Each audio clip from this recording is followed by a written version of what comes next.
This is the 3 Arts Workshop, Week 3 in Rhetoric. Here are the 3 branches of rhetoric. We talked about the 3 canons of rhetoric in Week 1, and there we were talking about 3 different arts that make up the art of written rhetoric. When we're talking about the 3 branches of rhetoric, we mean 3 different kinds of rhetoric that exist.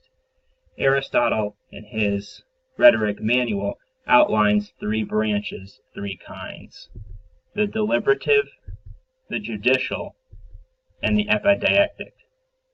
What we can see is that there are 3 branches Aristotle outlines which pertain to the audience and pertain to a certain time orientation. Deliberative rhetoric is oriented towards the future. Deliberative rhetoric, like what he calls in the passage political rhetoric, asks an audience to make a decision that will affect the future. Judicial rhetoric is past-oriented. It corresponds to what he calls forensic rhetoric. It asks an audience or a jury to make a decision about an action that's already happened. It's judicial. Epideictic is the 3rd category. It's present-oriented because it's not asking the audience to make a decision. It's inviting them to observe the rhetorical skill of the speaker. So a modern-day equivalent of this would be something like a novel or a lyric poem.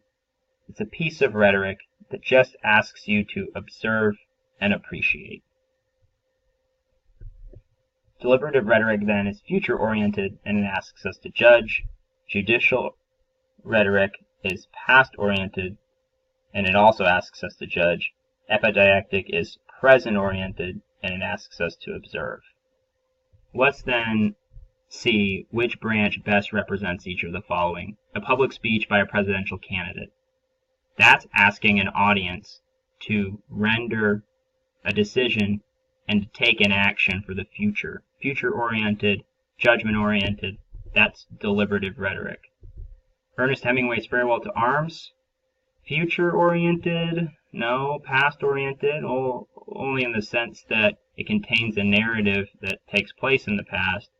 This is a piece of rhetoric that's just asking us to observe and appreciate. It's present-oriented, so it's epideictic. And remember, if something's literary, we can class it as epideictic.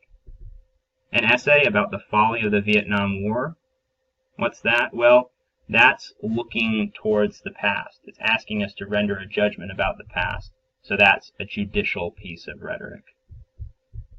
So to sum it all up, deliberative rhetoric, future-oriented, and it asks an audience to render a judgment. Judicial rhetoric, it's also a judgment-oriented piece, but what it's talking about takes place in the past.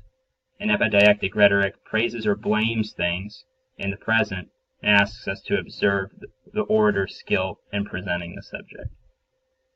In this week's quiz, we will be just classing things under deliberative, judicial, and epideictic.